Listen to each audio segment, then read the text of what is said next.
علاوہ ازیں آج کے دور میں ہم دیکھتے ہیں کہ خلائی راکٹ یا سیاروں پر جانے والے جہاز اس قدر اسپیڈ سے جاتے ہیں، ہم ٹی وی کے ذریعے ہزاروں میل دور سے ایک لمحے میں ہر طرح کی آواز بھی سن لیتے ہیں اور تصاویر اور مناظر بھی حاصل کر لیتے ہیں۔ فیکس مشین کے ذریعے کوئی بھی تحریر اور تصویر جوں کہ توں ایک لمحے میں ہزاروں میل دور بھیج دیتے ہیں۔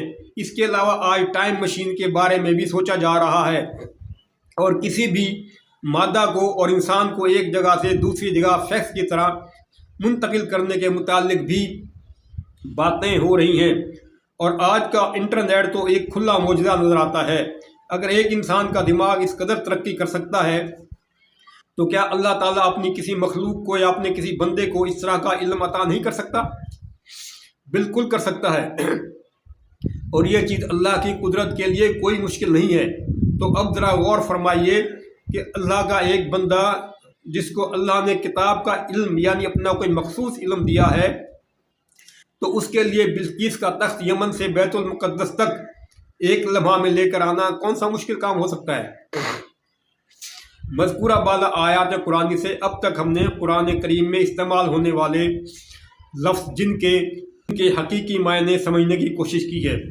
اب ایک لمحہ کے لیے ہم فرض کر لیتے ہیں کہ روایتی جن ہوتے ہیں۔ مثال کے طور پر اگر روایتی جن ہوتے ہیں جن کو کہا جاتا ہے، تو اس پس منظر میں جنوں کے متعلق پھیلائے گئے قصے کہانیوں پر بھی چند سوالات پیدا ہوتے ہیں۔ جو قصے مثال کے طور پر ہمیں بتایا جاتا ہے کہ فلاں گھر کے کمرے میں جن ہے، اس کمرے میں مت جاؤ، فلاں میدان میں فلاں کھنڈرات میں جنات ہیں، اس طرف سے مت گزرنا، فلاں درخت یا جنگل کے اس حصے میں جنات ہیں، اس کے پاس بھی مت جاؤ وغیرہ۔ تو کیا جنات بے چارے اس قدر بے بس ہیں کہ وہ ایک مخصوص اور محدود مقام سے آگے نہیں جا سکتے؟ بس وہیں تک رہتے ہیں جہاں تک وہ ہیں، اور جو شخص اس مقام پر جائے تو تب بھی نقصان پہنچاتے ہیں، باقی وہ ایک دائرے سے باہر نہیں نکل سکتے۔ دوسری طرف ہم اس طرح کے دعوے بھی سنتے ہیں کہ فلاں شخص کو جن نے ایک علاقے سے دوسرے علاقے میں پہنچا دیا، کسی کے موکل جن نے کوئی بہت بڑا کارنامہ کسی دوسرے ملک میں جا کر انجام دے دیا وغیرہ۔ ابھی تک ہم یہ ہی طے نہیں کر پائے کہ جنات ایک جگہ پر ہی محدود یعنی قید ہوتے ہیں یا پھر وہ ہر جگہ ہر وقت آنے جانے کے لیے آزاد ہوتے ہیں۔ یہ کیا مذاق ہے؟ اس کے علاوہ جنات کا ایک اور دلچسپ پہلو جس پر آپ نے شاید کبھی سنجیدگی سے غور نہیں کیا، وہ یہ ہے کہ جنات کی ہر طرح کی کارروائی صرف رات کے وقت ہی ہوتی ہے، رات کے وقت، اور وہ بھی اندھیرے میں۔ کبھی کسی جن میں اتنی ہمت نہیں ہوئی کہ وہ دن کی روشنی میں بھی کوئی کارروائی کر سکے یا اپنے وجود کا ثبوت دے سکے۔ بقول شاعر، جو چاہے آپ کا حسن کرشمہ ساز کرے۔ اگر دنیا میں کہیں پر بھی کوئی بھی روایتی جن ہوتا تو پوری دنیا کو پریشان اور تنگ کرنے کے لیے وہ اکیلا ہی کافی ہوتا۔ مزید آپ خود سمجھ سکتے ہیں، عقل مند را اشارہ کافی است۔ اب دیکھیے سورہ سبا کی آیت نمبر 8۔ سورہ سبا کی آیت نمبر 8 میں لفظ جن کا ترجمہ دیوانگی کیا گیا ہے۔ لفظ جن کا ترجمہ دیوانگی کیا گیا، ملادہ ہو ترجمہ۔ ہم نہیں کہہ سکتے، سورہ سبا کی آیت نمبر 8 کا ترجمہ ہے، اس میں لفظ جن استعمال کیا گیا ہے کہ ہم نہیں کہہ سکتے کہ خود اس نے ہی اللہ پر جھوٹ باندھ لیا ہے یا اسے دیوانگی ہے۔ میرے نظریے کے مطابق تو یہ ترجمہ بالکل درست ہے۔ وہ اس طرح کی دیوانگی یا جنون ایک ذہنی نفسیاتی مرض ہے جو کہ بظاہر نظر نہیں آتا۔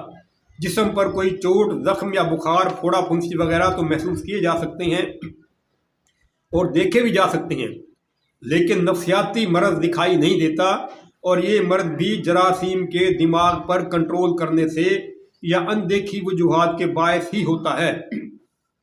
اس لیے اسے جنون یا دیوانگی کہا جاتا ہے، اور ایسے مریض کو بعض اوقات یہ بھی کہہ دیا جاتا ہے کہ اس پر جنات کا اثر ہو گیا ہے، اس پر جنات کا اثر ہو گیا ہے۔ اور ان تمام باتوں کا مطلب ایک ہی ہوتا ہے کہ اور ان تمام باتوں کا مطلب ایک ہی ہوتا ہے۔ اچھا، مذکورہ ترجمہ آپ کو اگر ہم یوں پڑھ لیں جو ہم نے اب پڑھ کر آئے ہیں سورہ سبا کا آیت نمبر 8 کا، کہ ہم نہیں کہہ سکتے کہ خود اس نے ہی اللہ پر جھوٹ باندھ لیا ہے یا اس پر جنات کا اثر ہے، تب بھی مطلب تقریباً ایک ہی بنتا ہے۔ لیکن اس پر یہ اعتراض بنتا ہے کہ نبی صلی اللہ علیہ وسلم پر جنات کا اثر کیسے ہو سکتا ہے اگر جنات فی الواقع ہوتے ہوں۔ آگے اسی سورہ سبا کی آیت نمبر 12 کا ترجمہ ملاحظہ فرمائیں۔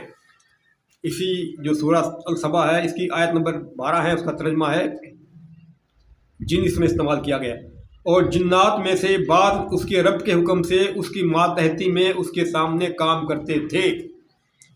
اب ذرا غور فرمائیے، قرآن شریف میں یہاں پر بھی حسب معمول لفظ جن واحد میں استعمال کیا گیا ہے، واحد میں، اور ان کا ترجمہ جنات یعنی جمع کے صیغہ میں کیا گیا ہے۔ لفظ واحد استعمال کیا گیا، ترجمے کرنے والے نے اس کو جمع میں جنات اس کا ترجمہ کیا ہے۔ حالانکہ اگر ہم لفظ جن کے اصل بنیادی معنی خفیہ مخلوق یہاں پر استعمال کرتے تو مقصد مزید واضح ہو سکتا تھا، جو کہ یوں بنتا تھا، اور خفیہ مخلوق میں سے بھی بعد اس کے رب کے حکم سے اس کی ماتحتی میں اس کے سامنے کام کرتے تھے، یعنی حضرت سلیمان کا یہ واقعہ بیان کیا جا رہا ہے کہ حضرت سلیمان کی جو خفیہ ایجنسیوں کے لوگ تھے وہ ان میں سے ہی بعد اس کے رب کے حکم سے اس کی ماتحتی میں اس کے سامنے کام کرتے تھے۔ اب آپ خود دیکھ لیجئے کہ مطلب کس قدر واضح ہو جاتا ہے۔ علاوہ ازیں قرآن کے مترجم کے مطابق بھی اگر ہم غور کریں تو ہمیں معلوم ہوگا کہ تمام جنات حضرت سلیمان کے ماتحت نہیں تھے، تمام جنات ماتحت نہیں تھے قرآن کے ترجمے کے مطابق بھی، بلکہ ان میں سے کچھ جن ان کے ماتحت تھے، جبکہ آج دنیا کے تمام اہل کتاب لوگ تمام جنات کو حضرت سلیمان کے ماتحت ان کے امتی اور غلام قرار دیتے ہیں۔ اس پر مزید سونے پر سہاگا یہ ہے کہ ہمارے بعض اسلاف نے یہ من گھڑت قصہ بھی گھڑ لیا ہے کہ خدا کے حکم سے فرشتے اپنے ہاتھوں میں آگ کے سونٹے یعنی کوڑے لے کر ان جنات کی نگرانی کرتے تھے، اور جو بھی جن حضرت سلیمان کے حکم سے روح گردانی کرتا تھا تو اس کو آگ کے سونٹوں سے مارتے تھے، جس کے باعث وہ جن وہیں پر جل کر مر جاتا تھا۔ انا للہ و انا الیہ راجعون۔ یہ کیا مذاق ہے، یہ کیا مذاق ہے؟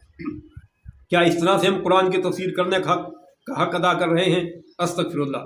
جب اللہ کے حکم سے جنات ماتحت تھے تو انہیں مار کر قابو کرنے کی کیا ضرورت تھی؟